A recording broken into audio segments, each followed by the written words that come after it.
আমাদের জামালপুরের পুরনো ঐতিহ্যবাহী খাবারের নাম হচ্ছে মিল্লি ভাত। আবার অনেকে পিঠালি বা মেন্দা নামেও চেনেন। আর এই মেন্দা ভাত কিন্তু বিশেষ অনুষ্ঠানেই আয়োজন করা হয়।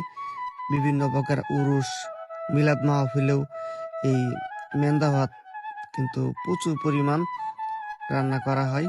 বা মানুষ মারা গেলে 40 দিনের 40 যেটা বলে, তো এই দিনে কিন্তু মানুষকে এই মিল্লি ভাত খাওয়ানো হয়। আমাদের জামালপুরের ঐতিহ্যবাহী খাবার। তো যারা এই খাবারটা খান নাই অবশ্যই একটাবার ট্রাই করবেন, অনেক ভালো লাগবে।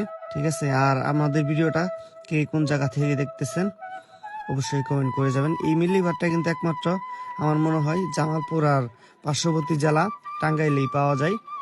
তো অবশ্যই একটাবার ট্রাই করবেন। এই মেন্দাতে ব্যবহৃত উপাদানগুলো আমি বলে দিচ্ছি: চাউলের গুঁড়া এবং গরুর মাংস, আবার অনেকেই মহিষের মাংসও কিন্তু এখানে ব্যবহার করেন। আর বিভিন্ন প্রকার মশলা দিয়েই কিন্তু এই মেন্দাটা তৈরি করা হয়, সাথে ভাত।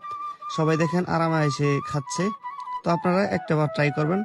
আর এই মেন্দা খেতে হলে অবশ্যই আমাদের জামালপুরে আসবেন। আপনাদের প্রত্যেকেরই আমাদের জামালপুর আসার দাওয়াত রইল।